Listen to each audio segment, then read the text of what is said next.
we smash that like button, ladies and gentlemen, because we got exciting stuff that was added in the Geonosis territory battles details yesterday with the update. Click on the card in the top right hand corner if you want the full breakdown of the most recent June 26th update. But guys, the reason why I'm calling you today in this small council meeting of 110,000 subscribers is because I told you guys, take the time to go over to Geonosis Separatist Mike, click on the details tab, and read what's in there. Not just to get more informed with how to be better at the game mode, but really what I want to talk about today is to get you guys excited about the future of the game, because when you scroll down, brand new droids, and we also got a ton of clones, a ton of clones being added in Geonosis territory battles. And hold on, we got characters like KI-ADI-MUNDI in here. Holy cow, a Mace Windu rework potential. We'll talk all about this in a second. A Padawan Anakin, and things like brand new Galactic Republic ships, as well as something that the developers even hinted at not too long ago,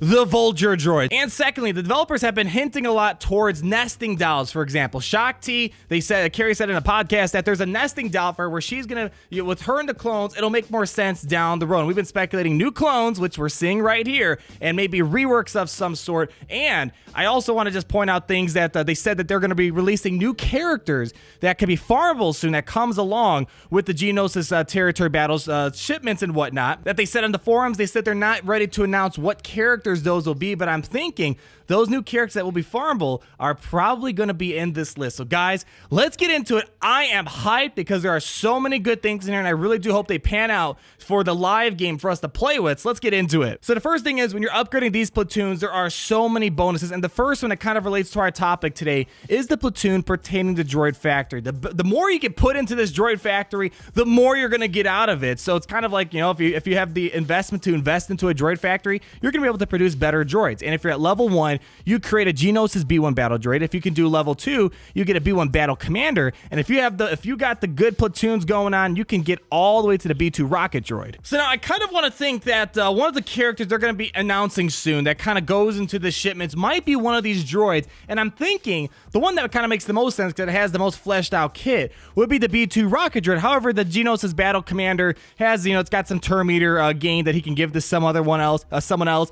You got days on the AoE ability. He gains offense up with his basic, nothing too special, but this is kind of where it gets interesting. You get ability block on this AoE, 50% chance to inflict offense down, and you can call a target hero ally to assist. So in Geonosis territory battles, you can call him Grievous or Count Dooku, because remember, these are going to be your hero units. So Grievous, Dooku, Nuke Gunnery, Pog the Lesser, and Wat Tambor, they're going to be getting all these lovely bonuses right here. He has 2 AoE abilities, with the second one granting applying healing immunity to all enemies. So that's kind of big right there, especially with a lot of healing going on and whatnot. And this then this ability's cooldown is reduced by 1 for each defeated ally. So this could technically, I'm not sure what the cooldown's going to be, but if a couple of allies drop, he can potentially just keep spamming barrage over and over again. And he also has a chance to counterattack, and he gains 25% turn meter whenever it attacks out of turn. So this would be the droid I would hope they can announce soon and say this is going to be one of the farmable characters that they confirmed a while ago. So we'll have to wait and see. I think we're definitely going to get a new droid of some sort. Which one it's going to be, who knows? So now we're getting to the topic of the clones.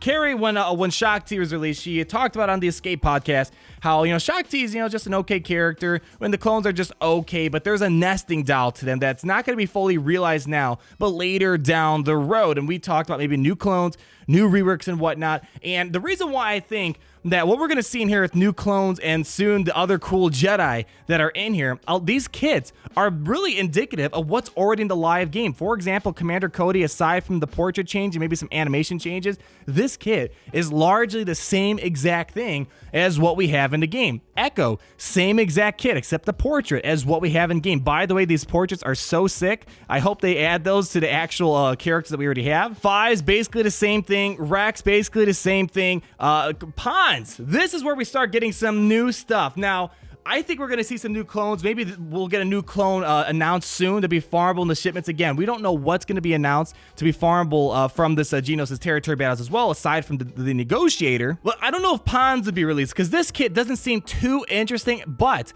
they can inflict marked. That's the third character in this game that can do it. Marked from Jedi Knight Revan, marked from General Grievous, and Pons is the third character in the game to have a marked. And the beauty about marked is that it helps the AI kind of target better, because without marked, AI is kind of all over the place sometimes, but if you can focus fire everyone to go on the same exact target, it helps the AI kind of work better, and this is going to be a detriment to you guys when you're fighting up against pawns, because he's going to mark someone and they're going to go all out on that one person.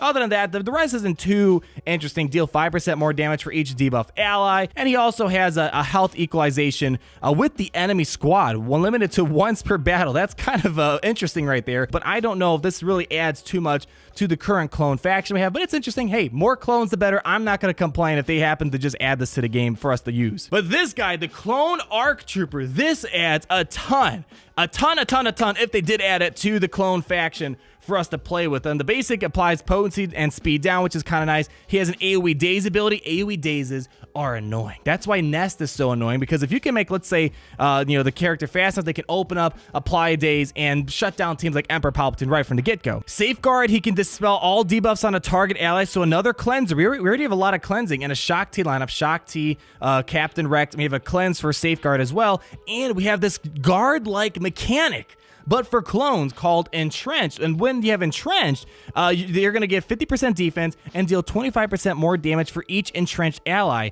when attacking. So that's, imagine, because there's a lot of assists on a clone team, imagine if everyone has like Entrenched going on, and they get to recover 5% health and 5% protection at the start of the turn, and it can't be copied, dispelled, or prevented. One of the problems of clones right now is I don't think they have enough health and protection regeneration. This, paired with Shaak Ti Zeta on her leadership, that's a lot of stuff happening right there. And this is really good right here. United Front. At the start of the battle, Arc Trooper and 2 other weakest allies gain Entrenched. This is like that Chewbacca guard-like mechanic. So 2 weakest allies means your allies with the least amount of health and protection combined. And while Arc Trooper is active, whenever an entrenched ally is defeated, all entrenched allies' cooldowns are reduced by 2. That's a huge cooldown reduction. And this right here is a character I really hope they add in the future. If they're not going to rework clones, like let's just say these kits are indicative and mean that we're not going to get clone reworks, but these new clones that they added under a Shaak Ti leadership, this could be quite significant in how clones can operate as a team. And Clone Commander has some okay stuff too. We have 80% chance to inflict ability block on the basic. He gives a lot of critical chance up and a bunch of turn meter. And I don't know if they'd add this character for clones to use, because there is so much turn meter, and the developers are right now anti-turn meter. Look, you get 15% turn meter to all allies, and then they gain 20% turn meter for each defeated ally. So that's like, that could be a ton of turn meter right there. He gets to call everyone to assist, dealing 15% more damage, and if the target is defeated, dispel all debuffs on all allies. So it's another cleanse on a Shaak Ti clone team, and then you grant them 50% turn meter. Again, huge turn meter, and this ability's cooldown is reduced by 3. So you can maybe, I'm not sure what the cooldown is in total, but you might be able to spam this over and over again. So this is interesting, and this is kind of this is kind of the override the huge amounts of turn meter gain they're getting. And this is actually a good thing too, because it incentivizes you not to mod for speed. Again, we're assuming they're going to add the Clone Commander for the clones in the future, and if you're incentivized not to go for speed mods, you can just go all in critical chance and critical damage, because with the tough terrain, when the Clone Commander is active, all character speeds are just set to 150, can't be changed, period. And at the start of each enemy turn, all Clone Trooper allies gain 15% turn meter, and for each active Clone Trooper ally, the Clone Commander deals 10% more damage while attacking. Like, holy cow. The most amount of turn meter I've ever really seen. I mean, besides the Palpatine Express, this is a ton of turn meter, and this is definitely juiced up the Clone Trooper faction. It was added to the game. Clone Sergeant, relatively the same exact kit, but they added a new ability called Lend a Helping Hand. Deal physical damage to a target enemy and call target ally to assist. These attacks have plus 50% critical chance. Critical chance is so important for clones, and Clone Sergeant and the target ally gain critical damage up for 2 turns. So again, if you kind of pair that with tough terrain from the Clone Commander, if you could just mod all critical chance and critical damage, this is going to be a powerhouse offensive team. And with the Shaak Ti Zeta on her unique ability, having retribution, all the other stuff going on, yikes, the clones there. As I said with my Shaak Ti review, the Shock T and the clones aren't meant to be fast teams. They're meant to be just the sit back, take the punches, and retaliate and come back and hit you harder than you hit them. And this, between all this stuff we've seen so far, I'm seeing this would really work well with Shock T. We got a couple more clones here. We have a clone Sharpshooter. My goodness, please, Capital Games, add these clones. I want every single one of these clones in the game right now. We can first of all, if the target is debuffed, they can't evade the basic attack. Dial in inflicts armor shred on the target enemy, which can't be resisted. And if the target already hit armor shred, also expose them for three times for 2 turns, and clone Sharpshooter attacks using his basic ability. This ability can't be evaded. Expose all enemies for 2 turns, which can't be evaded. Clone Sharpshooter stealth for 3 turns. Oh my gosh. Advantageous positioning. When clone Sharpshooter uses basic ability while stealth, he dispels his stealth and deals 75% more damage until the end of the turns. This seems like a pure attacker. I mean, we're getting excited thinking about the prospect of them finally fulfilling that nesting doll idea and bringing in new clones to help out the clone faction. But just keep in mind, we're excited if we can use them. Imagine how annoying it's going to be when they're going up against you in Geonosis territory battles. And here we got a dedicated taunting clone trooper. That's one of the things the clones are missing as well, is a dedicated taunting character. They're going to have a clone Valor. They can gain taunt and defense up for 3 turns, and retribution as well. They inflict damage over time with the basic, and while it's buff, it's going to recover protection equal to the damage he deals with his basic ability. So imagine if he's getting called to assist over and over again with his clones, he's going to regenerate a ton of protection. Now, I don't know if they'd add this in the game. It's very simple, but maybe that's all the clones need, is a simple taunting tank that has high survivability, and this right here, protection recovery based on his damage on his basic ability, that might just be enough because he's going to assist quite a lot. And this right here, this is what the clones really need, a clone trooper medic, because they need as much health recovery as possible. And right now, just of Shock T, not enough. And this is one of the most requested things I've heard for clones, a ton of health recovery. Aided recovery, equalize all allies' health and then heal them for 15% of their max protection. And then clone trooper medic stealth for 2 turns. So you have a healer that's going to do a massive amount of health equalization and health protection regeneration, and it's going to hide under stealth, so you can't take it out. He's going to survive for a while to keep your troops up and running, and it's kind of fitting of a medic. Usually the medic's kind of in the behind the scenes trying to heal up everyone, not really on the front line of the action. Daring Sacrifice, he gets to revive a random ally with 50% health, so it's not just clones, it's any ally. So Shock T, let's just say if that's what's going to happen, will get revived. Then Clone Trooper Medic takes bonus damage equal to 50% of his max health. And then lastly, whenever another ally drops below 100% or 50% health, Clone Trooper gains 25% turn meter, doubled while stealth, so 50% turn meter. And again, that's kind of a medic. When your troops they're taking a beating, you want your medic to kind of quickly get in there, patch them up so they can get back into the fray and do their job. So wow, this would really help out the Clone Troopers. There's a lot of clones here. I don't know if every single one of them is going to be added, but just adding a couple of these, or maybe just even 1 or 2, that is the nesting doll to really make Shock T into a more durable, like tier 2 clone team that's kind of more equivalent to a bounty hunter team, I would think. And now this right here is important to point out. We're going to look at a couple of amazing Jedi kits right now, and I'm wondering if they have these named characters in here, they have to at least be adding 1 or 2 of them into the game, and some reworks as well. And the reason why I think these kits that we're going to read might be the ones they release live in the game for us to play with is because when you look at characters like General Kenobi, Grandmaster Yoda, oh, don't look at that yet, and like Padme Amidala, they have pretty much the same exact kits as the playable characters we already have in the game. So if you want to just take that assumption that this is going to be the same exact kit, we're in for a lot of fun. KI-ADI-MUNDI, I hope they add this character. It's been a meme, it's been requested, and I would love to see more Galactic Republic Jedi, because right now the ones we have a couple decent ones, but not enough to really compose a lot of good teams. Like, no such thing as luck. KI-ADI-MUNDI attacks can't be countered when attacking out of turn. KI-ADI-MUNDI always critically hits. Wow. Now, I mean, this is a simple kit, but simple kits are not a bad thing necessarily. Simple kits can be great, and just by reading this could be a heavy attacking character that's going to help a lot of these Galactic Republic teams that are either missing characters or struggling. I can't imagine them bringing light side territory battles in and not giving us KI-ADI-MUNDI, because that would be a huge missed opportunity. Now, Mace Windu. Oh my gosh. The thing I get in my comments every single video is, where's a Mace Windu rework? I want a Mace Windu rework. My theory is, I think it's going to happen around the time of light side Geonosis territory battles, because with the approach of dark side Geonosis territory battles, all this dark side stuff has been getting love. All these separatists have been getting love.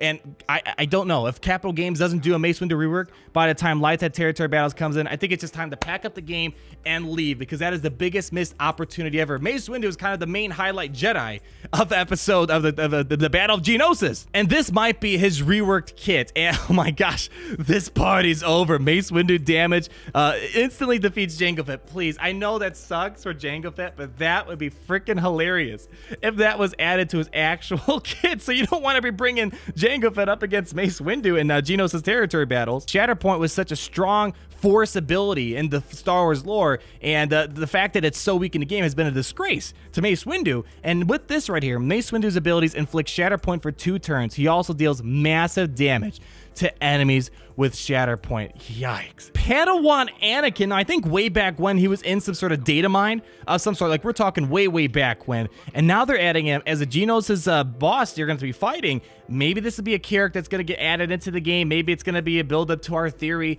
of the fallen Anakin journey, whatever the case may be. And really the last few things I want to point out is that we have a new like V-19 Torrent Starfighter. Maybe they'll add some more Galactic Republic ships. Hopefully nothing gated behind Geonosis territory battles, because we need more ship content to make it exciting, and right now not enough ship content. But the last thing I really want to point out is the Vulture droid. Now, the developers teased a while ago on their Q&A that they're considering doing a crewless ship, and that really just screams the Vulture droid. So we've been calling this for quite a while. The Vulture droid, I think, is going to be something that's going to be added soon, especially with our theory that General Grievous is going to be getting his capital ship with all the teasers they've been dropping on us around the time of Lightside territory battles, with a similar release to General Kenobi's the Negotiator release. And in order to get the most out of Grievous's potential capital ship in the game, we need more Separatist ships, and I'm thinking the Vulture droid is something we're definitely going to be seeing sometime soon. I think we're going to see a lot of the stuff be added into the game. Let me know down below, guys, what do you think out of all this stuff that I pointed out today? What is likely to be added into the game for us to have fun with and play with these little toys? I'd love to hear your thoughts. Like if you did enjoy the video, comment down below, and be sure to subscribe so you're not missing a thing, and I'll talk to you guys in the very next video. Peace out, guys.